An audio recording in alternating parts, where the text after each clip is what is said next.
and welcome to the Total Soccer Show. My name is Darryl Grove. I'm from Pot 1. Joining me from Pot 4, I knew it was coming. It's Taylor Rockwell. Hello. Hello, the scrappy underdog, or just the team that no one's ever heard of? Apoel Nicosia. All right, I'll take that. A lovely Cyprus team. That's fine with me. There you go. Yeah, so we're going to be talking Champions League draw later on in today's show. But first, yeah, and we'll also talk US men's national team later, like a little roster preview-ish, and some reaction to the all-time draft. Has there been a reaction? I have no idea. Been a reaction. You know there has. I do. You've been on Twitter. I have. But first, let's talk the sort of big news. It was kind of expected, but we didn't expect it today. Yes. Zlatan Ibrahimovic has signed with Manchester United. He has. Not resigned. Signed with Manchester United on a 1-year contract. Taylor, Man United fan, smiling? Of course. Yeah. I love me some Zlatan. And I enjoyed him at United. I'm happy to see him back. I'm surprised it's this early, though, as you said. I expected it would be more... He's not ready to go now, right? He can't play... Yeah. No, but I think what it points to is, I mean, even though I guess he was free to sign wherever he wanted to, I think the expectation was that he was technically unemployed, right? Yeah. I think if he were coming back, though, it would have been in January was maybe the expectation. So that he's already signed means maybe it's more so a November return, which is pretty surprising given it was May that he tore that ACL. Yeah, so it's a pretty fast recovery. But I feel like also, I kind of like there's been a recovery with no pressure, right? Because Manchester United had moved on, signed Romelu Lukaku. It's not as if their season was hinging on getting Zlatan back. So there's no one sort of hurrying him and pushing him. So I kind of like this situation because it's low pressure for everybody. I mean, there's no one technically hurrying him, pushing him. I mean, Zlatan himself is pushing himself. But also, I feel like also maybe Mino Raiola, who I believe is his agent, is probably like, hey, man, more money the sooner is the better. He's like, you know what 10% of nothing is? Nothing. Which I do think is why some of the stories that you heard, like there was that story that the doctor said, like, I've never seen a knee this strong in my life or whatever. That was made up, right? That was made up, I think, by the agent to sort of like, hey, if anybody wants to throw some money at us, you're more than welcome. You rascal. Yeah, he's a rascal, right? That's one word for him. He's a wealthy rascal. Yeah. All right, so what happens when Zlatan is back? I think we all agree that it's a good idea to sign Zlatan for free and add him to your team sort of a third of the way through the season or whatever. Yeah. But what happens? Because Lukaku has been sort of on fire. He's not going to displace him from the team, right? He is not. He's literally wearing Zlatan's jersey right now. Well, that's one thing that I think is interesting. So the story that Zlatan told, I think via Twitter or maybe in an interview, is that Lukaku called him and said, hey, like, I'm going to take the number... Bro, can I get the number 9, is what he said. To which Zlatan responded, I'm not on that level where I will make it difficult for you. I just want you to feel happy and welcome, so I will give you the number 9, but I'll take number 10. I never left. I just upgraded my number. But I think that is probably intentional. I feel like United have been very good in the last couple of years with their marketing. I mean, Pogback is kind of a stupid title, but they had that ready to go. And I think that this is probably it as well, that they're trying to already sort of... Ibrahimovic? Zlatbach, I think is actually maybe something. But I think they're trying to kind of get that across early. What was it? Zlatan Ibrahimovic. All right, that's not bad. He is a Swedish hero? There it is. But I think it is them trying to say early, like, hey, everybody gets along, they all love each other, chemistry is still great, because it has been that sort of story of everybody getting along, the team really gelling, and so there has been a little bit like, ooh, is this going to be a problem? Is it another personality that you've now got to blend? All right, so emotionally, all good. Tactically, what happens with Zlatan? Because I don't think he's ever gone anywhere and been sort of second choice striker. You don't pay all that money for Romelu Lukaku and make him second choice striker. So what happens when they're both fit? I think that's a really interesting question. I think they'll probably rotate a little bit because you're going to have, especially in the time period where he is likely to come back. So even if it's late November through or early December, that's still you've still got tons of fixtures in there. That's the crazy England period where we play every day. Yep, and then by then you're always... Just to be clear for people who don't know, English teams really do play like Boxing Day, New Year's Day, Boxing Day is the day after Saturdays. Christmas. They just keep going through and through. There's so many games in late December, early January. So I think you're going to see him... The opposite of a winter break. Yes. So I think you're going to see him get lots and lots of minutes there. And then by that point, you're also going to have injuries. So then you're probably going to have him playing games and making up time there. And maybe you'll see some, like, Lukaku is the number 9, Zlatan playing a little bit in behind him and, like, holding up play and trying to link up play. I mean, not, like, necessarily in behind as a number 10. I can't see them starting together. No, I can definitely see them finishing games together. Yeah, in desperation. Yeah. Stick the 2 big men up front. Which two? Stick the 2 expensive big men up front. That is the other kind of crazy thing. And we talked about this a little bit. We were watching Liverpool. We're going to talk a little bit more about them when we get to the Champions League. But, like, compare them where like some of their taller players I think are like 6 foot, and then this United team is ridiculous. Whereas Ibrahimovic is 6'5", Matic is 6'3", I think, or 6'2", Pogba 6'4", Lukaku 6. Like they're all huge. So if United are ever chasing a game, and you know Mourinho does, like he's the guy that as well. Mourinho used to send John Terry up front for the last 10 minutes back in the early Chelsea days when they needed a goal. He could absolutely load the box with 6 foot plus superstars plus Marouane Fellaini. And then swing some crosses. Shots fired. But I really loving shots fired. I kind of like Marouane Fellaini. But to that point, I think that is part of the reason why Mourinho likes Fellaini so much, is because he has got a little bit obsessed with tall people. Yeah, but I think your point is like that he used to have to send John Terry, and Fellaini's a guy who you can play as like a holding defensive midfielder if you want to. It's not his strongest position, but you can put him there. You can put him more as like an attacking midfielder, or you can put him up top, and so you have that little bit of flexibility where if you're chasing the game, hey, guess what? You're a striker now. So okay, I just want to picture this, get it in my head. You could have, if United are 1-0 down and it's desperate, you could have, maybe you get some smaller guys putting crosses in, say Valencia. Yeah. So here's your scenario. Okay. It's like 92nd minute, you've got a corner. So that's when you already send forward those 2 center backs usually. So you're chasing a game. So you've got your 2 center backs forward. There's a situation in which, if you want to go through it, we've got the 2 center backs who are over 6 foot. Okay, say it's Jones and Bailly, right? So they're in there. They're in there. Then you're going to have Fellaini. Yep. You're going to have Matic. You're going to have Lukaku. You're going to have Ibrahimovic. And Pogba. That's 7 players who are rather tall. I'm looking forward to sometime this year. It's going to be Manchester United, Liverpool, and Liverpool will be leading late. And you're going to have like one of the teams who's famous, or Arsenal maybe, one of the teams who are famous for not defending corners versus the Giants of Manchester. My thing I'm most looking forward to as a Man United fan is when Mata or Mkhitaryan scores a goal, and it's similar to the scenes in Lord of the Rings when like the hobbits are surrounded by the normal-sized people. Like that's what it's going to be like. Because like I don't know how tall Mkhitaryan is, but I think he's maybe like 5'8" or 5'9". Yeah. He will look tiny by comparison. They're just going to mob him, and it's going to be sort of adorable. Oh, the worst elvish songs in Lord of the Rings are the ones about normal-sized people. I don't get that reference at all. The Ballad of the Normal-Sized People. I don't even know what you're talking about. Are you just making things up now? Yes. Okay, there it is. I was making fun of you calling them normal-sized people. Well, I mean, I'm saying hobbits versus like humans. Okay. Yeah, hobbits are smaller. Because you never had those moments because you forget that hobbits are tiny. Because you usually just see hobbits by themselves. So suddenly when they're around like the normal-sized people, you're like, whoa. They're giant. It's the way you say normal-sized people, like that's a race within Lord of the Rings. It is. It's elves, dwarves, hobbits, and normal-sized. Everyone knows that. Aragon the normal-sized. Yeah. All right, let's talk about the man who lost his number 10 shirt at Manchester United, is enjoying the number 18 shirt at Everton. Wayne Rooney. Wayne Rooney refused an England call-up this week and announced he was retiring from international football. Colour me shocked. I honestly thought Wayne Rooney, I think I talked about this like a week ago, one of the things I loved about him is that he was just going to answer the call for England anytime it came, even if he was sort of like putting out the cones in practice and playing 1 minute at the end of a game. I mean, wasn't that your Everton prediction that like we'd see the resurgence and he'd be back in the England World Cup It was squad? that he'd get recalled to the England team, which I guess has kind of happened. Sort of. Yeah. I also went, I think, 10 goals, 10 assists, which I'm kind of on track for. Yeah, I think so. But yeah, to your point, I was incredibly surprised by this news because... So what, you got any ideas?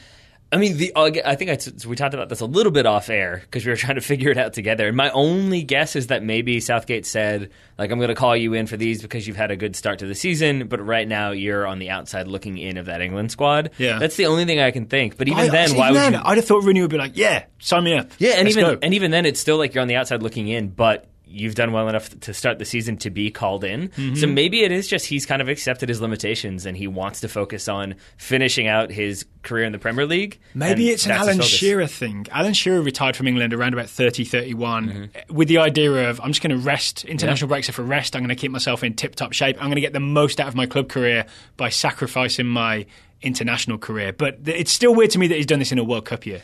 Maybe, and here's like completely out of the box conspiracy theory type thing. I'm always up for this. With these things, conspiracy theory is the wrong term. I think so I forget who it was on the Bill Simmons podcast. Always had half-baked ideas, but maybe that's what it is. It's like a half-formed idea. Bill Simmons, right? No, it was Kevin Wildes, I think, his friend who had half-baked ideas.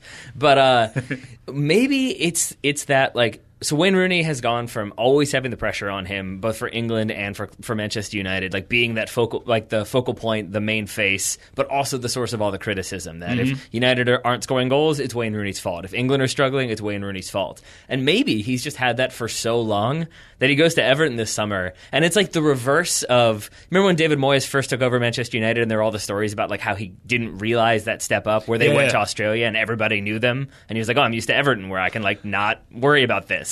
Like, I wonder if maybe there's an element of like he's gone back and it's like, oh, like this is fun, this is relaxing. Pressure's maybe off. I don't really need to go play for England anymore. Maybe it's more fun just to be in Liverpool, play for Everton, score goals, enjoy my time, and that's it. And maybe it is just sort of like, yeah, this is much more enjoyable. I feel like Everton fans might be offended at the idea that they're not as sort of big or glamorous as Manchester United. I mean, that's not me saying that. There is literally a story where David Moyes took Manchester United to like this beach that he always took Everton, but it's because Everton weren't like quite as glamorous and known globally that like they could do that. And then when he did that with United, they got swamped, and they really did, I think, have to like hide in a restaurant and get the bus to come pick them up.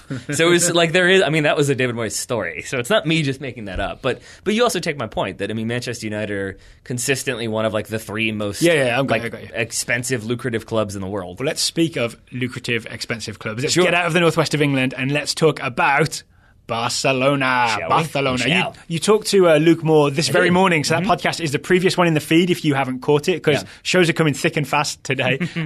So you and Luke talked about Barcelona and sort of what's going on there. It's kind of possibly, the rumour is it's the board versus the players, and things are all over the place. The rumour today, or at the hour of recording, is that Borussia Dortmund have accepted a €150 million bid for Ousmane Dembele. Yep. 120 plus 30 million add-ons. Wow. Yep. So Dortmund have basically just kept driving that price up until Barcelona sort of hit it. Yes. And I know that this seems like... And Liverpool breathe a sigh of relief? Yeah. I mean, I think they've earned that sigh of relief by rejecting any number of offers. Because Liverpool never said, we want a little more, They've just kept saying nope. But here's how insane Barcelona's summer has been, and just how dramatic. You know what you and I haven't talked about? The fact that somebody hacked Barcelona's website and reported that they had signed Angel Di Maria, or were going to sign him. Like, that is... Their transfer window has been so nuts that you and I haven't even mentioned that. And that's about all the mentioning we're going to do about that. Yeah. Because instead... Protect your passwords, people. Yeah, right? And so instead, the story is about Ousmane Dembele for $150 million. And I think this is record-breaking in my mind. Because Paul Pogba is an incredibly expensive player, obviously not close to $150 million, but, not inexpensive, but sort of like the proven entity, right? Like Champions League final, won Serie A with Juventus. Right. Everybody had sort of seen plenty of him and decided, this is the guy. And I would say Neymar is the same. Like, yes, he's second fiddle maybe at Barcelona, but when you're second fiddle to Leo Messi, that's good enough for a lot of people except for Neymar. But I would say Ousmane Dembele is not a proven entity. Like, he was still not even like... He doesn't always start for Dortmund. Exactly. Right? And I mean, he's a very good player. There's plenty of articles and plenty of like statistical points about how he contributes to goals and does a lot of off the ball movement, and that's all excellent. But he is the first player, and I know it's insane how much money was spent on Neymar, but it's still Neymar, and he's a global brand, and you could argue lots of different things. Ousmane Dembele, I'm kind of shocked by this. Yeah. I mean, and I think it is a product of it basically being public knowledge that Barcelona have 300 million euros to spend. That probably doesn't help with the negotiating. And a bit of desperation that they feel like they need to sign a big name. Yeah. But it's just 150 million for a player that I would say isn't necessarily the proven, polished like end product. It's a lot of money. And I would say probably the same thing about Kylian Mbappe. Yep. And so I think whoever signed him... only like really, not even one full season, right? Like 3/4 of a season. Of like an exceptional season, but as we'll find out later on when we get to scouting, lots of problems there too. So I'm surprised by the amount of money, but at the same time, given the amount of money that's already been spent in this window, I guess it's not that surprising. So my question for you then is, how do you think Ousmane Dembele will do at Barcelona if that deal goes through? I think in a weird way he'll do fine because there's still like other players to take the pressure off. It's not like they've signed him and he's going to be the lead forward and it's all resting on him. It's kind of a similar situation to Dortmund where, I know it's very different positionally, but like, Aubameyang takes the lead at Dortmund and then Dembele was there to sort of, be alongside him on the wings. Leo Messi kind of takes the lead at Barcelona. The pressure's still on him to deliver, and Dembele is kind of like supporting cast. Yeah. So in some ways, it's an okay situation for him. And then because Barcelona, unless things go really, really wrong, they still tend to dominate a lot of games and get a lot of the ball. He'll get a lot of opportunities to dribble at people and to lay on assists for Messi and Suarez when he eventually comes back. I actually think he'll do just fine. I do too. Yeah. I think he will prove himself more than capable. I would also say, I'm going to get some stick for this probably, but I would also say from top to bottom, I would say Bundesliga might be a better league overall. I think Real Madrid, I agree with Luke Moore's estimation today that Real Madrid are probably the best team in Europe, maybe the world that's right not now. A controversial opinion. I mean, if they're the best team in Europe, they're probably the best team in the world. So, yeah, I would say, like, so, you know. I mean, I'd like to see them play Toronto FC. but, I mean, would you agree with that or no? Would you say that the Bundesliga from top to bottom is more competitive than La Liga? I mean, if I had to, I'd say yes. I'd like more time to consider it. But yeah, why not? So I think anyway, he's going to look very good, especially with the people he'll be surrounded by at Barcelona. Absolutely. So I think he'll be successful. Don't get me wrong. I just think it is more of a gamble than I think Barcelona would have liked to have taken, at least for that amount of money. Okay. Here's my silver lining for Barcelona fans. I know we need to get going because we got lots of other stuff to talk about, but I want to add this. There's a list. I know it seems bleak to Barcelona, but I would say this is maybe a good thing for them that Neymar has left. Only because maybe it's a wake-up call that, there's a decent chance they lose Messi next summer. I don't think they will, but... We haven't talked about this, right? Oh, did you talk about it with Luke? The idea that, he hasn't signed a new contract. He's technically a free agent come summer of 2018, which means he could sign a pre-contract with someone January 1st, 2018. Yeah. So I just think that maybe... And he might look good in sky blue. Well, that's a whole separate conversation. But I'll say this, that if you're Barcelona and you've kind of had this idea of we're Barcelona, Messi's going to stay here forever, everyone's going to always want to play with us because we've got this talent. Taking for granted a little bit. When Neymar leaves and suddenly it's oh wow, it's difficult to get people, we got to spend a lot of money, how are we going to figure this out? Maybe it makes you realize that's with Neymar leaving. When Messi leaves or retires or whatever the situation might be, that is a hole that is not going to be easy to fill. And you're really not going to be able to. There's nobody out there like Leo Messi. So it is maybe a wake-up call early. Sergio Roberto could step his game up a lot. Yeah, right? A lot. More than tenfold. So I just think maybe it could be that for Barcelona. They're all right, we got to think about this again, rededicate to youth development, focus on building a team that's a cohesive unit. Are you saying they're thinking post-Messi, or they're thinking of how do we keep Messi and show him that we're serious? A little bit of both. What I'm saying is more so that when you lose Neymar and you realize how difficult it is to replace him, and that suddenly there's this hole and suddenly there's all this infighting and it's difficult to get a new player in. That's with Neymar, the second or third best player in the world, depending on your perspective. To lose the best player or second best player in the world, it is even harder to fill. And so I think maybe it will just be for them we can't just put all of our eggs into the Leo Messi basket and hope that works out. There's got to be some other changes. Everybody knows the best player in the world is Helder Costa. Should we move on to talk some Champions League? Sure. So the Champions League draw was this afternoon if you're in the US, this evening if you are in Europe. So we're not going to read out all 8 groups, all 32 teams. That was my plan, just to do it really dramatically. That's it. Slow and in a monotone. Yep. That's the opposite of dramatic, but sure. We'll put a link in the show notes if people want to just go and look at the groups. Instead, we're going to sort of pick out the highlights of what's going on here. Maybe we've thought of categories as a way to discuss this. I'm going to start with Taylor. Who got luckiest in the draw? There's a couple different options, but really there aren't. The answer is Manchester United. It is, right? Because Group A, Manchester United were in the second pot, which means you could have been drawn with Bayern, you could have been drawn with Juventus. Instead, the league winner they got was Benfica, right? Yep. Good team, but not a superpower anymore. Bâle from Switzerland and CSKA Moscow from Russia. No easy get. There's no way they're going to just go out and smash those teams, but there's also no one to really, really fear in Group A. Yeah, and I think part of it for me was that I did some simulator draws yesterday, and I think I kept getting some derivation of Bayern Munich, Man United, Roma, and RB Leipzig. I was I do not want any of that. I don't want any part of that. And it is a weird tradition, though. Somebody pointed this out on Twitter, and I know it's been talked about many times before, that Man United have a history of getting the most favorable draw possible. It's almost as if the whole thing is rigged. It is, except for the fact that the last time that they were in the Champions League, they had a group of Benfica and Bâle, and they did not make it out of that group. Oh, maybe this is a shot at redemption. Yeah. There we go. Shot at redemption. That should do it. I'd also want to say Liverpool ended up in pot 3 because they won the qualifier against Hoffenheim. Yep. Magnificent, 3 at least magnificent goals in that second leg. 2 involving back heels. Wonderful, wonderful game.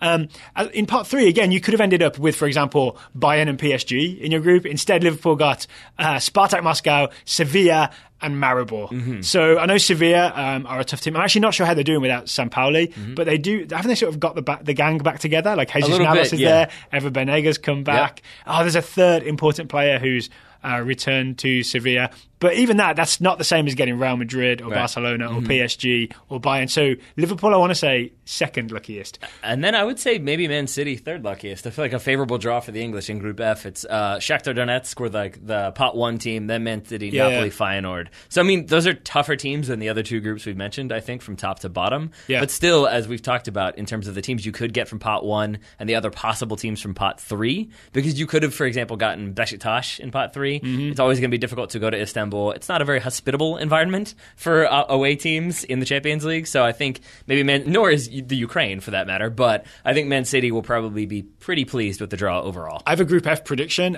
Marek Hamšík's going to remind us all how great he is. I mean, he does that pretty regularly. But we're going to see him on the big stage, and he's so noticeable with the spiky hair. And I think he just gets noticed, and then he does amazing things, and you're like, oh yeah, I remember. I think you're saying that as though Napoli haven't been in the Champions League lately, and I'm pretty sure they have. But they didn't make a big impact in a way that you really remember. That's right? true. Yeah. That's true. Okay, who's unluckiest? Who wishes that we could just turn the computer off and reset and try the draw again? I mean, the joke you made at the beginning of the episode probably fits. Apoel Nicosia from Cyprus are in Group H along with Real Madrid, Borussia Dortmund, and Tottenham. Wow. Yeah. Kind of tough. So, but at the same time, that's tough for... I want to say for Dortmund and Tottenham, and even for Real Madrid, who could have hoped for something, they could have hoped for something a bit more coast our way through the group stage. Yeah. Those are 3 teams with like serious expectations of going through. Basically, 3 teams who will feel that they've failed if they don't go through, and only 2 teams are allowed to go through. Yeah. I'll say maybe Tottenham to win the Europa League? Well, sure. I'll say this from Madrid, though. Again, silver linings here.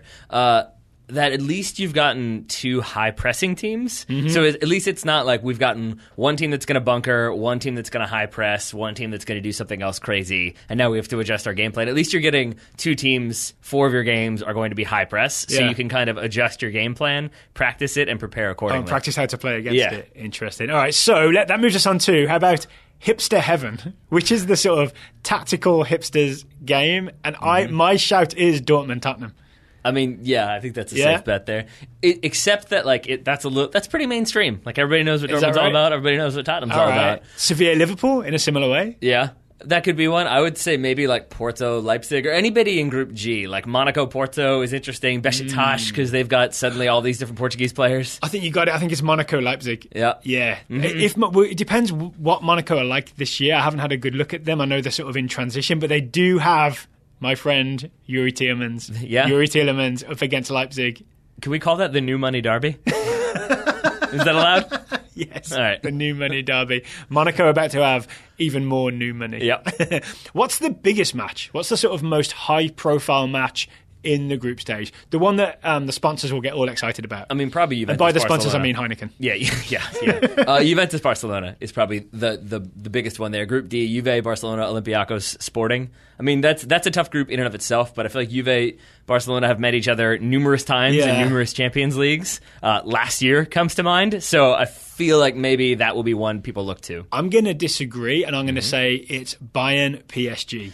Because Bayern are a big draw, obviously, because they're Bayern and James. PSG, just because of the Neymar factor, everybody's going to want to see how Neymar does for PSG in the Champions League.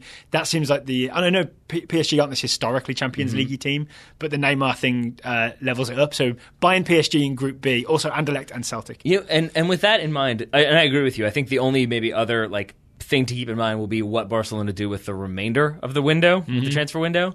I'll say the other thing about PSG that people keep forgetting, Dani Alves, very much there. Yes. And that's another key part. And you look at that PSG team that did end up crumbling against Barcelona last year, and I keep thinking the key part there was Neymar. So Neymar now playing for PSG, Dani Alves in there. They're definitely a much stronger team. That PSG Bayern game is going to be pretty tasty. How about what game we're going to skip? What game if it's not circled in our TV guide? That's a tough one. What would you go with? Maybe Bâle Moscow? I can't say I'm going to watch that. That's a safe bet. Yeah, I can't say I watch that one either. Maybe Olympiacos Sporting. I can't claim to know too much about Olympiacos. Yeah. I can't claim to know too much about Sporting either.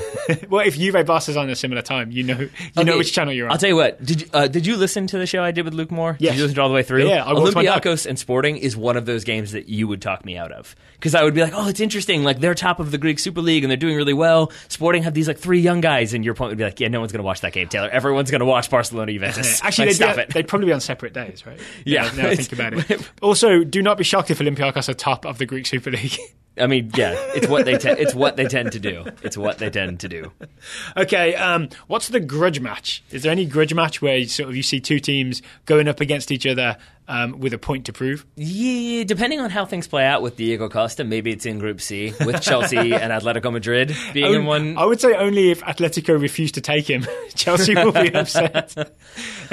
I mean, but I think Chelsea aren't so thrilled with the way things have gone. I think they're not thrilled with the fact that Diego Costa is making it very obvious that Chelsea are going to sell him. So I think that drives down the price, although I would say Antonio Conte plays a part there. What's the situation? In this transfer window, are Atletico allowed to sign a player? No. So he can't go there yet. They can't register a player. So I think they could sign him, but he couldn't register till January. I believe they would have to, I think they could, it's what Barcelona did with Arda Turan, I think, where I don't think he was on a free. So I think they paid the fee, but you can't register him as an official player. He just hung out for a few months. He trained. So we could have 2 Chelsea Atletico games with Diego Costa having been bought by Atletico Madrid. Just sitting in the stands. But he's just sitting there glaring through the game, right? Glaring at Thibaut Courtois. Yeah. Okay, what about a player v player matchup? What's the which players are we excited to see go up against each other? I'm going to buy you some time by saying, just from an American perspective, the idea of Christian Pulisic, who's, he moves up the pecking order when Dembele leaves. We talked about that. He also scored, assisted, start of the season. I'm going to imagine Pulisic on the right of Dortmund's front 3 going up against Marcelo, the king of left backs. Is he the king? He's the king of left back. Don't you just imagine Marcelo playing with a crown? I mean, yeah. It would suit him. I imagine Marcelo doing a lot of things with a crown. But Pulisic against Marcelo, I feel like, is the real test for Christian Pulisic. I would say I'm excited. I'm really excited about that now that you mentioned it, that PSG Bayern game. So just watching Neymar try to do the things he's doing in Ligue 1 against that Bayern defense will be interesting. So he'll be up against probably Joshua Kimmich. That'll be exciting. And then the one that could be very interesting is Monaco Besiktas for me, specifically Kylian Mbappe against who's playing center back for Besiktas, Daryl? Pepe. Yeah, Kylian Mbappe versus Pepe will be an interesting match to see. Wow. I like how you assume Kylian Mbappe will still be with Monaco. Well, we'll talk about that later on. Okay. You got some news for me. Okay. Well, I don't, but Beth Jolly and Alex Barone do. Okay, final category. Is there a managerial matchup that you're excited about? We already thought that maybe Dortmund-Tottenham would be the hipster tactical matchup. I'm excited really for that Madrid-Tottenham game, just because it's Zidane versus Pochettino. They're both young, they're both capable, they've both proven themselves pretty consistently. So to see how they One has more trophies. That is definitely true. But just to see how they adjust their tactics and how they approach that game will be very fascinating. Actually, thinking about that for me, having Pochettino go up against what we talked earlier, maybe the best team in the world, to see if he has any sort of tactical tricks up his sleeve. You know what I mean? To face Real Madrid, that would be interesting. Like maybe you'll pull out some weird thing where there's a 4 Wanyamas or something. The one that I'm really not excited to see is which team. Like he just let 4 Wanyamas pass like it's a realistic possibility. I mean, it could be. You don't know. You don't know what they're capable of over there. I'm not looking forward to seeing which team bails out the fastest, because there's always one that is sort of like, yeah, you know what? Never mind. We're going to focus on the Premier League or our domestic league, the Cypriot top division. No, but I feel like last season it was Tottenham who got knocked out pretty quickly in the Champions League, and then it became sort of like, oh, well, we want to focus on the domestic campaign. Yeah. We're not so concerned about this. And so I'm just hoping that isn't the case yet again. My managerial matchup, I think it's going to be Antonio Conte versus Diego Simeone. 2 simmering men on the sidelines. Yep. Simmering sidelines. Intensity coming from both dugouts. Yep. That's accurate. That is, gosh, that's going to be insanity. Yep. They have to have played each other before, right? I mean, I can't speak to. Yeah. Wow. All right. Yeah, that wins. I'm excited for that. All right. So we have our Champions League group stages. We're excited. It ends with me going, wow. But as all Champions League should. Yeah, like, what are they going to have, like, punching bags on the side? Like, what are they going to do to contain those two? Are they just going to have, like, downers, like by the handful for them? Fire extinguishers. I mean, that might be necessary. They're going to have to, like, make it so that they can't climb on top of the dugouts, because we know Conte will do that. They have to make it that, like, maybe they'll, like, actually like, put barbed wire around the managers' boxes so they can't leave. The technical areas will be reinforced. Yeah, you got to do something. All right, moving on. We're going to talk US men's national team in a little while. But first, we should let you know about our new T-shirt campaign. We just set this up, an hour before, about an hour ago, like 10 minutes before we hit record. We finally have some new T-shirt merchandise. It's the Total Soccer Show website logo. Is that the best way to describe it? Not the one that you see on the podcast. Not the crest. Not the crest, but the horizontal logo, which I really, really, really, really love. Yep. So it comes in, it's a white logo, and you can get it in a black T-shirt, blue T-shirt, red T-shirt, green T-shirt, or purple T-shirt. My favorite thing about this, aside from the fact that we have more T-shirt options in different styles, is that I knew you were going to launch it, but I didn't know what that would entail. So when I got off the elevator and updated Twitter, and suddenly all of our mentions were just like red, purple, green. I was like, what is happening? Why are we just getting colors? What has Daryl done? Something has gone horribly wrong. It was an unscientific and very informal survey of what colors we should launch with, because you can do a T-shirt campaign with only 5 colors at a time. And the cool thing about this is the reason we're able to keep the price down and for us to make some good money on it is it's a 2-week campaign. Right. So it starts now, it ends September the 6th. If you want to buy a TSS T-shirt, you've got to do it in the next 2 weeks. It'll be shipped to you immediately after the campaign ends. Right, and that's the key thing. So we've already had a few people buy shirts. Those will not be shipped until that run ends, but it will be in 2 weeks. Then they're shipped out. Yep, those people will know. They will have gotten the message. Literally, the message is part of the store as you buy it. If you would like to get on board and buy a T-shirt, you go to totalsoccershow.com/merch. Short sleeve or long sleeve. Yeah. Short sleeve or long sleeve. The short sleeves are $20. Long sleeves are $24. And all I can say is we can vouch for the quality of these T-shirts because we went and visited the premises of the company that makes them. I'm wearing short sleeves right now, and I feel naked. I don't like it. I much prefer long sleeves. You're a long sleeve, aren't you? Even in the heat. Even in like 100-degree Richmond with like 100% humidity. Yeah. I'm still, which I think is just raining. I still go long sleeves. Team long sleeve. Absolutely. And once again, the URL is totalsoccershow.com/merch. You will see the link and the image at the top of the page. Click on through. There we are. Before we move on to talk US men's national team, 2 quick things I want to mention, both Twitter related. Sure. So first is there is a football team starting, a soccer team starting in, I want to call it Southwest Virginia, Lynchburg. Where would you say Lynchburg is? Southwest Virginia. Southwest-ish Virginia, where I got married. It's the city that Taylor got married in. That was the first time I'd ever been to Lynchburg when I got married there. Is that right? Yep. So inspired by Dennis Crowley of Kingston Stockade, we have a listener who is looking into the possibility of starting a semi-pro team in Lynchburg, and they just want some support. So if you go to @FC Lynchburg, follow that team. They just want to get an idea of how many people would be willing to support this team so that they can approach investors. So if you're in the southwestern area, like Roanoke, Harrisonburg, I'm sure name cities I think not in that Harrisburg so much. Okay. Yeah. All right. Well, Roanoke. Yeah. Blacksburg, Lynchburg. If you're in that area, go to @fclynchburg.com or find FC Lynchburg on Facebook. Follow and like, just so they can get an idea of how many fans are out there. And I would like to add, since I got married there, I had lots of family coming in from out of town. My wife's family is mostly from upstate New York. Just feel need to clarify, John Lynch, I believe, was the founder of Lynchburg. Named after a person. I feel like it's worth noting that, given that it's Virginia, and Virginia doesn't always have the best history when it comes to... honestly, they should have changed the name of that. Yeah, probably. Yeah. So, Happyville. Not controversial nameville. Yeah, cool. All right, so and what was your thing? We had these are. You said you had 2 things. I was wondering if one of those things was my thing. Yeah. Yes, so I had told the lovely anecdote about the father who took his son to the Southampton game and all the amazing things that happened. And then the Sufjan jersey and then we finally found the story. I think you found is this what you were talking about? And I was like, it was. It was his mom. I'm a jerk. So it was Josephine Hartley. Her Twitter handle is @Jo, J-O, Hartley, Hartley 78. if you wanted to read that story. Apologies. I already apologized on Twitter, but apologies via podcast to Josephine for being a sexist jerk, I guess is what I'm going to go with there. Yes. Yeah. You just misremembered. I did. Yeah. Well, it really, I didn't even really look at the handle at all. I was just like, oh, what an adorable story. So you assumed it was a dad? Yeah, pretty right? much. No, it's pretty much sexist. I'm cool with it. I'm cool with labeling it as what it was and recognizing that it's not great and probably something I should pay more attention to in the future. I don't know if this is what it's called, but it's the unintentional patriarchy. Yeah. You know what I'm saying? Where you but make assumptions. I mean, if we want to have like that conversation for a moment, I wasn't kidding. It really was a good reminder that like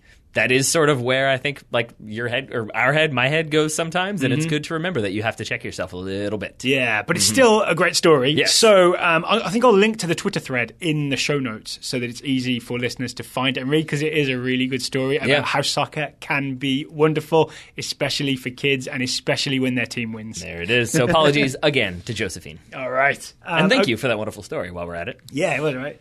Okay. US men's national team roster. We believe, based on a Stephen Goff story, that the roster will be announced. The World Cup qualifying roster will be announced this coming Sunday evening.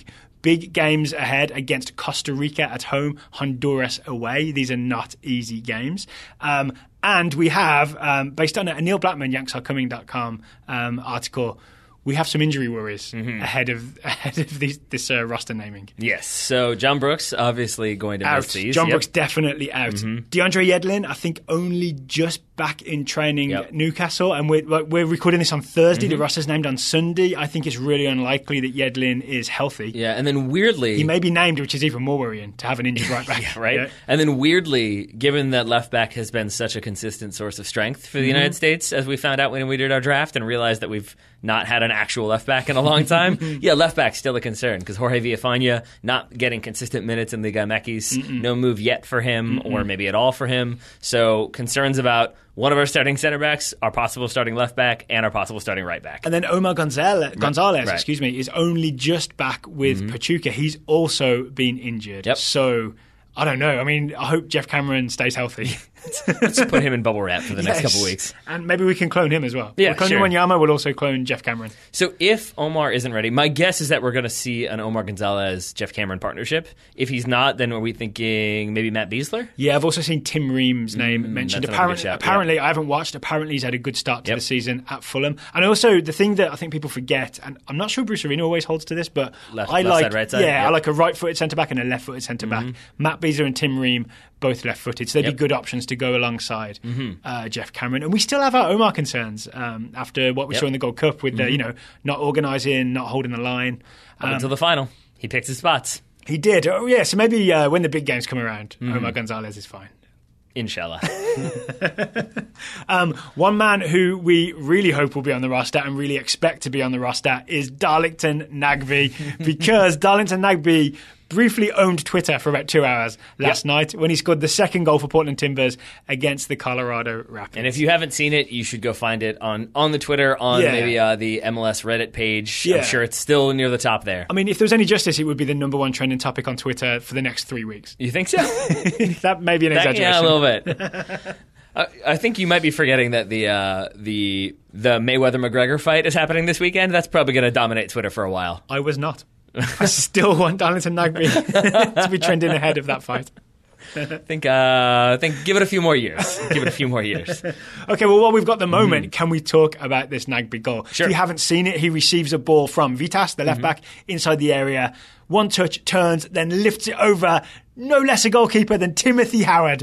Over Howard and lands in 2-0 Portland. You went like full first name. Yep. That says something, yeah. Saying that, rewatch it. We watched it maybe 10 times in studio, which is on the low end for us, but still.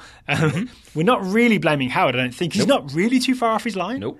No, I mean, and it's not as because the thing that we both, or at least I expected watching that goal, is that Nagbe looked up, spotted Howard, and said, "Oh, I can put it chip it over the top into that far corner that's open." Never really picks his head up. Once he makes the run into the box, he never really looks to see. So it just seems like maybe, as I think the commentator points out, he just kind of knows where he is in relation to the goal, and is just aiming for that top corner. So he looks before he receives the ball, right? Like he has a quick look before Vitas plays him that ball inside the area. Yeah. But then there's still a good few seconds between like the touch and turn and lift. And it's even, he's looking, again, before that ball comes. So it's still, then he looks back and then sees the ball being played into his feet. So yeah, it's a decent amount of time. Does it feel like there's an element of luck to it as well? Because I feel like the ball's bouncing and he hits it kind of on the bounce and that's how he gets some lift over it? Or is he compensating for the bounce and making the best of it? I mean, I think he knows what he's doing. That's all I can say is that even if there is a little bit of a bounce, it still is he's turning and then chipping with the same foot in the same motion. And so I think he is basically executing it as best he can, and obviously he does it really well. The other thing I looked for was to see if maybe he was looking for like a chipped sort of cross that could be headed in, and you never see any sort of reaction. He wasn't going like Matic's header at the far post. No, because I don't think so, at least, because we have both had those sequences where you're like shooting, but then maybe it turns out to be a really good cross, and you're like, yeah, that's what I was doing. And you can kind of see it in like the body language. And you don't see that hesitation. You don't see that like, sure, why not? It's just an instant like, yep, that's what I was trying to do. Yeah, he looked very, I want to use the word arrogant in a good way because it's something that we don't say enough about Darlington Nagbe. I know people hate this word, but I'm going to say it. Swagger. It was like that kind of... that's what it was. Yeah. It was just like, yep, I'm doing this. Swaggerant? Swaggerant, sure. And even on Portland's second goal. That was a second goal, but the first goal he plays a beautiful pass through. Yeah, he gets like the assist to the assist to the assist. Yeah. Right? Yeah, but it's a really nice little assist. Yeah, it's a really nice little chip through ball though. He splits two defenders, but it's like chip through, and the important thing there is that means outside of the foot, right? Yeah, but that means it's always going to hold up a little bit more. It's not just going to run and then hopefully the player can get to it. It's going to sit up and bounce a little bit and cause some problems for the defense. Oh, Darling Nags. It's pretty good. It's pretty good. The other thing is just the idea of Nagbe trying that shot from there. Remember when we used to talk about how Nagbe doesn't shoot enough and doesn't like take risks, doesn't like take over games? As I recall it was kind of a maddening thing for Portland fans as to why he never shot. Yeah. Oh, okay. Maybe not so much anymore. Maybe not so much, and hopefully for the US team as well. I think the other thing I really enjoyed about it, and maybe this is like me sort of misremembering, or maybe this is just me wanting to believe that this was the case, but it's Timber Joey now, or is it Timber Jim? Timber Joey now. Timber Joey. And I just enjoy that he sort of like popped up and like went to find his chainsaw in a way that sort of spoke to like he had no idea that was coming. I was like, wait, what? All right, okay, I'll go now. He was as taken by surprise as the Colorado defense. It just seemed like he was not prepared for it at all. Like he thought he had some time, and then suddenly the ball's in the back of the net. I didn't know soccer players could do that. All right. Okay, so we've reached the point in the show. Yep. Where we've got to give some reaction to the reaction to the US men's national team all-time draft. Yeah. So if you haven't heard this show, it is 2 episodes back in our sort of podcast timeline. I really enjoyed it. I think we did a good job. I think there was a lot of really good information in there. And I'm going to say, based on the amount of reaction we got, people also enjoyed it, but expressed their enjoyment by asking us why certain players weren't included. Yes, I think so. Fair? And I like did that workaholics tweet about like I like you and I respect you, but you're wrong and I hate you. And like that was definitely like tongue in cheek joking. But really, I do think it's an element of people have like passionate opinions about US fans, and 140 whatever characters on Twitter is not enough to really get it across. And so if you had people sitting in here, it would be more of a conversation about like why this guy versus that guy, as we had. Yeah. But I think when you have strong opinions, they're going to come out even stronger via Twitter. So I would say if I got to do this draft again, I would be less focused on sort of building my team in terms of like I was like I want to have a sweeper, I want Thomas Dooley, and I want to have a target forward so that all my Tab Ramos, Hugo Perez attacking midfielders can play off of him. So I think I went Brian McBride really high. So I ended up taking Landon Donovan. I ended up not taking Landon Donovan, even though I think I had 2 opportunities to do so. And when I can understand if you listen to the show and you're like, Landon Donovan's the greatest chess player of all time. Landon Donovan should be the number 1 pick. You had 3 opportunities. Yeah, so I can see how it's infuriating not to do that. But I think we talked about this on the show. I want to reiterate it again. It's not a sign of disrespect to Landon Donovan. It's just me being obsessed with I want a sweeper, I want a target forward, and Landon Donovan's neither of those things. Well, yeah, but I think it's also the case that, and maybe this is the dilemma of doing a draft, is that if you did your like starting 11, if you were doing your all-time US 11 format and put it down on paper, my guess would be that you'd find a way to put Donovan in there. Of course. But like for me, the reason why I ended up taking him 3rd was I was going to go Clint Dempsey because I wanted him as like my number 10, that kind of creative player in the middle. Then when it comes to me by pick again, you've already gotten Dooley, and I knew you were going to pick Eddie Pope. And Eddie Pope is the and there's a part of it that like if we're doing a draft and we're putting those up against each other, whatever backline I come up with, it's not beating yours if you have Eddie Pope and Thomas Dooley. Like, there's just you did it as like a ruiner. I mean, Eddie Pope was my number 3 pick that I wanted. Yeah. So like, I'm really happy I got him. He was always near the top of my list, but that's why I didn't go Donovan 2, is because it sort of is like, then you're going to get Eddie Pope, and suddenly your defense is awesome, and my attack would be awesome.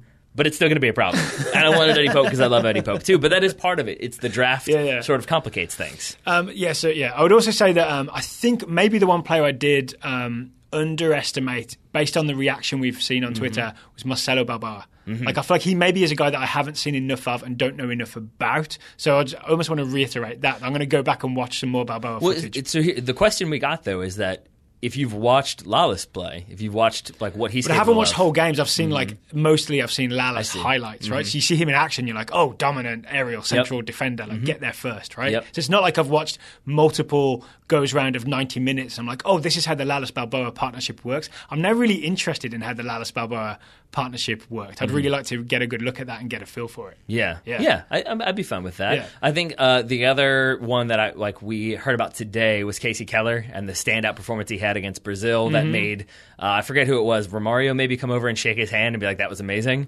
And that is amazing, but for me, he's just still, if you're talking about all-time best goalkeepers, he's number 3. I think the bad thing with not the bad thing, the thing that maybe tarnishes Casey Keller a little bit is that Friedel, weirdly, this is unfair. Friedel retired from international football early, so he kind of went out on a high. Whereas Casey Keller played in 2006 when he was not at his peak, and so then he seems not as good as as you remember, right? Especially because I came into this country late 2005, watched the US, got all amped for the 2006 World Cup, right? And then Thomas Rosicky just blasted shots past Casey Keller for fun. Yes. So I mean, so it's definitely that plays into it as well. So there were certainly players that I think you could make arguments for, and then I think that there are certain players that we made arguments for that are emotion based, and that's part of why we do this draft and part of the thing that's fun about it. So I would say I know a lot of people were probably annoyed that I picked John O'Brien as opposed to a lot of other midfielders who could have gone in there, because it's like, I think I forget who it was who said. I bet those are people who didn't watch the 2002 World Cup though. That's probably true. But again, that's where it's worth noting. Like, that's an emotional selection, that it was about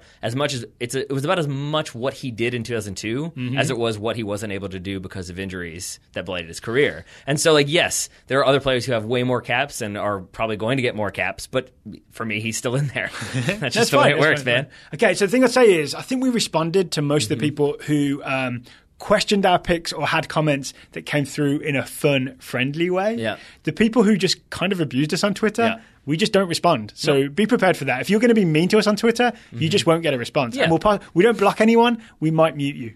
Yeah, that's fair. I mean, but that said, it's not as though anybody was cursing up a storm or super angry about it. We definitely got some opinionated people, but that's what soccer does. I mean, we do a show about soccer. It's kind of to be expected. I've got a few tweets I could show you that maybe you missed, because we share the account, right? So we only get the notification once. If one of us sees it, then the other person doesn't see it. Yeah, I don't want to go. I got some stuff to share off. I guess I am wary of going over the top and being oh, everybody was so mad. It's that was it was a lot of oh, I love this. This was good. We had the one person, again, I'm sorry, I keep forgetting names, but it was the one person who did the failed potential or didn't live up to potential. That was amazing and tragic all at once. It was, right? It made you realize how many players sort of could have, without injuries, could have been even better. And then didn't they also have the Tomb of the Unknown left back? Was their left back? Yep. I laughed for a good minute. Yeah. That tweet came through. That was incredible. We'll link to that tweet in the show notes as well. I've set myself up for some work in the show notes. You have. Haven't I? I'll do it. That's good. And again, I apologize to whomever did that, because it was amazing and I should have remembered your name and I didn't. So more apologies for me this episode. All right, Tyler, shall we move on to the Total Soccer Show Scouting Network? I don't see why not. Where we give our updates from listeners on all the exciting young players in our scouting network. Would you like to start us off, Taylor? Sure. Ran Conger up first, scouting Rafik Seknini, the 19-year-old Norwegian forward for Fiorentina. The man who made Mats Hummels swear? Rafik played the final 10-ish minutes in Fiorentina's 3-0 loss to Inter Milan this past weekend, but wasn't really on the pitch long enough to make an impact. Still, it's a sign that manager Stefano Pioli likes what he's seen in training from the youngster. This is Really good for Rafik Zaknini, kind of disappointing for Josh Perez. There it is. Yeah, I was just thinking the same thing. Michael Hartman is scouting Josh Sargent, the other Josh in the US youth system, 17-year-old American forward. Josh Sargent scored 2 late goals for the US Under-17s in a 4-1 win over Hungary at the 2017 Václav Jezek Youth Tournament. This is like a U17 World Cup warm-up, test some players out. Yeah. But I think Josh Sargent is there because he hasn't got a development academy club to go and play for. Correct. Right? Or not an MLS club, sorry, to be involved with. Michael also notes that Sargent will be heading to the U17 World Cup, but still doesn't have a club team. I should have read ahead. Despite rumoured interest from Germany. Sorry, Taylor.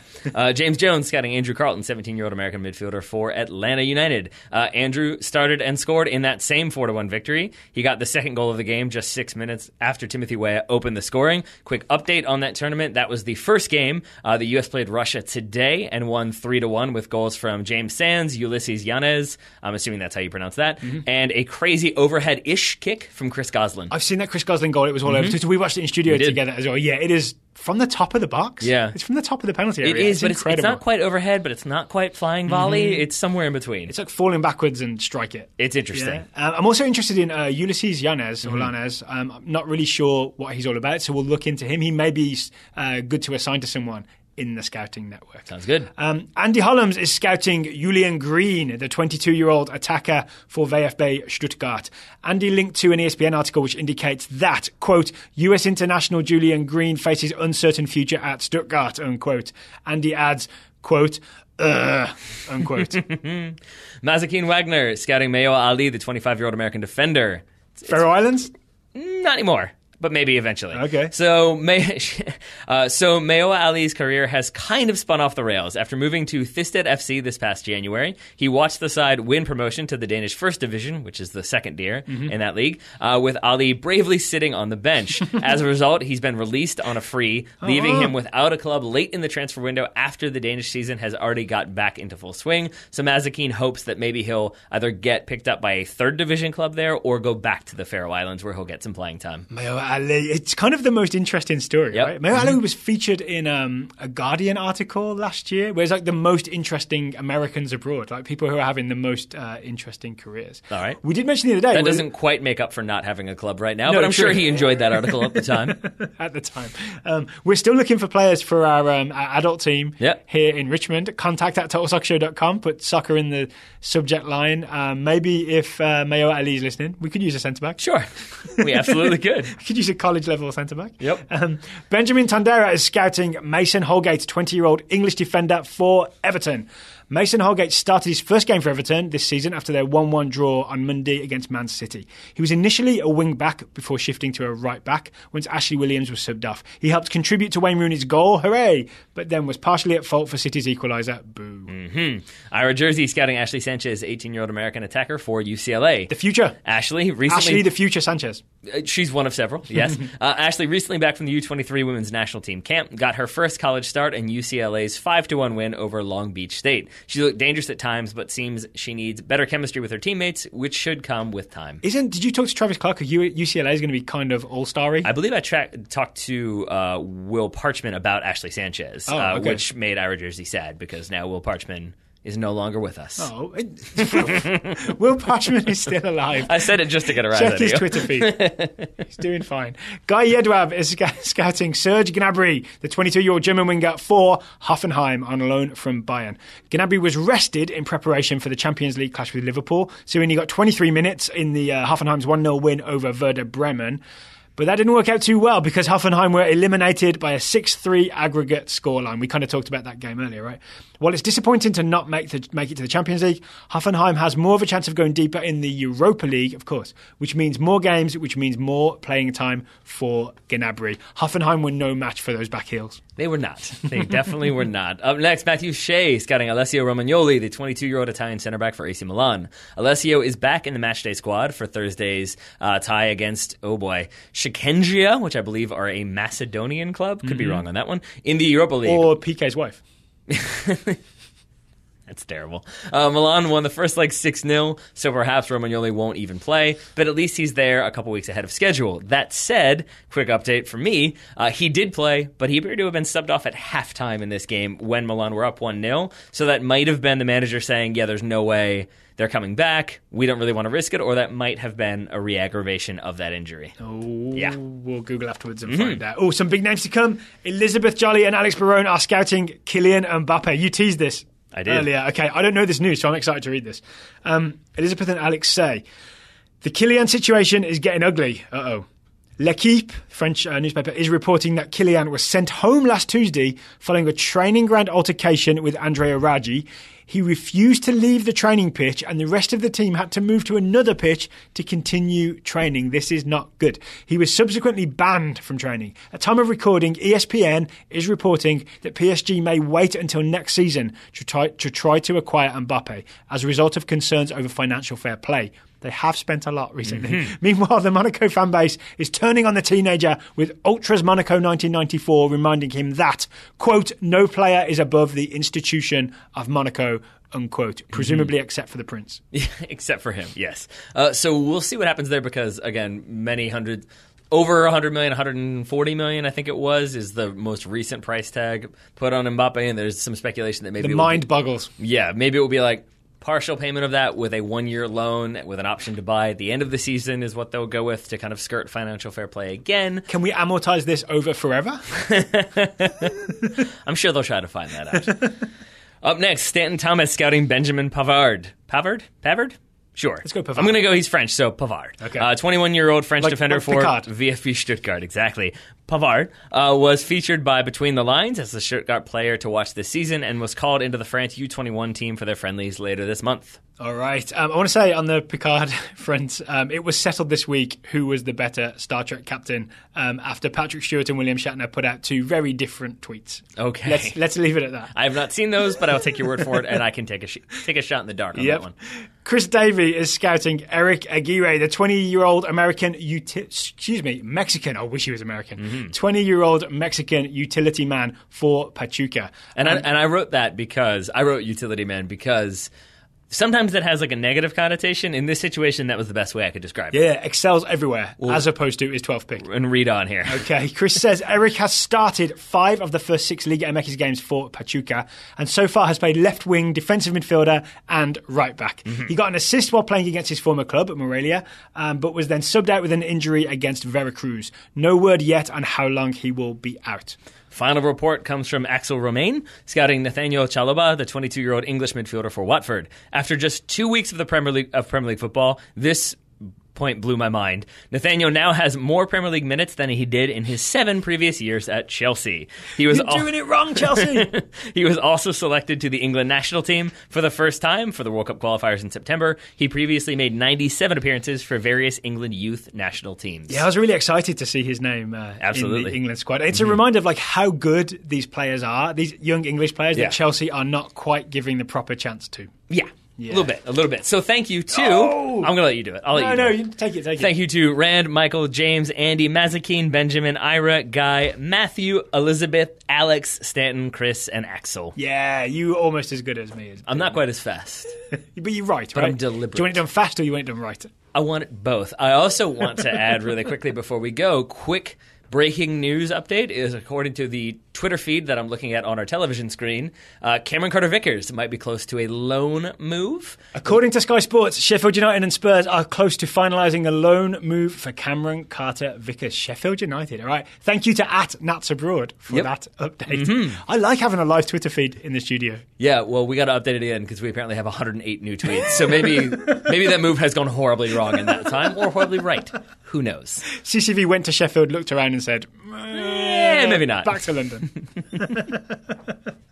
Okay, if you would like to join the Total Soccer Show Scouting Network, you go to totalsoccershow.com/join. Huge thank you to all the people who have done so recently. There's been a flood of new sign-ups. It helps us keep making Total Soccer shows, and lots of them in the near future with all the World Cup qualifiers coming up for the United States. A reminder that if you've signed up recently and you want to know who your player is, send me an email, subject line Itchy Feet. A couple of people already have this week. I will get to it, I promise.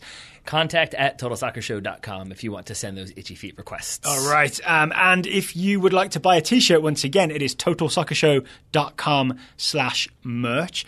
If you have complaints about our USMNT 11 all-time draft, send it directly to our trash can at TotalSoccerShow.com. Just kidding. We'll read them. We do read all the emails, right? Yep. We read all the emails. We do indeed. All right. Taylor Browning Rockwell. Thank you for taking the time to talk to me today. It's been such a good show. I'm going to put you in pot 1 for next year's draw. Daryl Thigby Grove. I made that up. Daryl John Grove. I'm going to put you in the Europa League next year. Thigby? Is that even a name? Yeah. Sure. I don't know. Why not?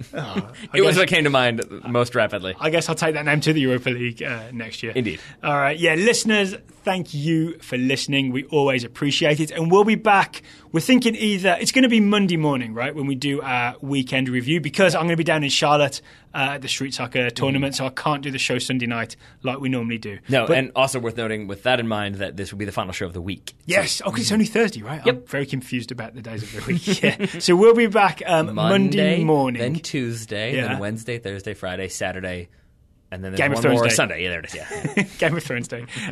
Okay, we'll be back Monday morning with our review of all the weekend action. Thumbs up, thumbs down.